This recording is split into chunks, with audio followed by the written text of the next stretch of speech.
ಇದು ಪಪ್ಪಾಯದಲ್ಲಿ ಆ, ನಾನು ಇತ್ತೀಚೆಗೆ ನೋಡಿದಂಥ ಒಂದು ಅಪರೂಪದ ಒಂದು ವಿಚಾರ.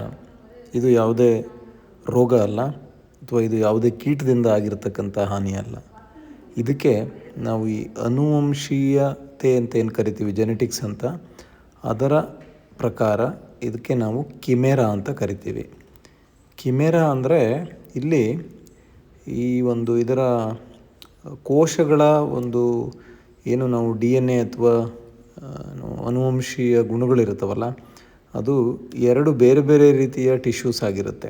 ಇದಕ್ಕೆ ನಿರ್ದಿಷ್ಟವಾದ ಕಾರಣ ಹೇಳಲಿಕ್ಕೆ ಬರೋದಿಲ್ಲ.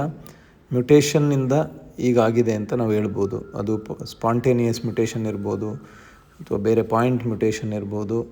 ಆದರೆ ಕೃಷಿಕರಿಗೆ ಇದರಿಂದ ಯಾವುದೇ ಥರದಾದ ತೊಂದರೆ ಇಲ್ಲ. ಸೊ ಈ ರೀತಿಯ ಎಲೆಯ ಮೇಲೆ ಆಗಿರತಕ್ಕಂತಹ ಒಂದು ಹಾನಿಯಿಂದ, ಇದು ಎಲ್ಲ ಗಿಡಗಳಲ್ಲೂ ಆಗಿರಲ್ಲ, ಎಲ್ಲೋ ಅಪರೂಪಕ್ಕೆ ಈ ಥರ ಕಾಣಸಿಗ್ಬೋದು. ಸೊ ಇದಕ್ಕೆ ಹೆಚ್ಚಿನ ತಲೆ ಕೆಡಿಸ್ಕೊಳ್ತಕ್ಕಂತಹ ಒಂದು ಯಾವುದೇ ಅವಶ್ಯಕತೆ ಇಲ್ಲ. ಇದಕ್ಕೆ ನಾವು ಇಂಗ್ಲೀಷಲ್ಲಿ ಕಿಮೆರಾ ಅಂತ ಕರಿತೀವಿ.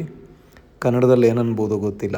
ಸೊ ಇದು ಮ್ಯುಟೇಷನ್ ಅಥವಾ ಉತ್ಪರಿವರ್ತನೆಯಿಂದ ಆಗಿರ್ತಕ್ಕಂಥ ಒಂದು ವೈಚಿತ್ರ್ಯ ಅಂತ ನಾವು ಹೇಳ್ಬೋದಷ್ಟೇ.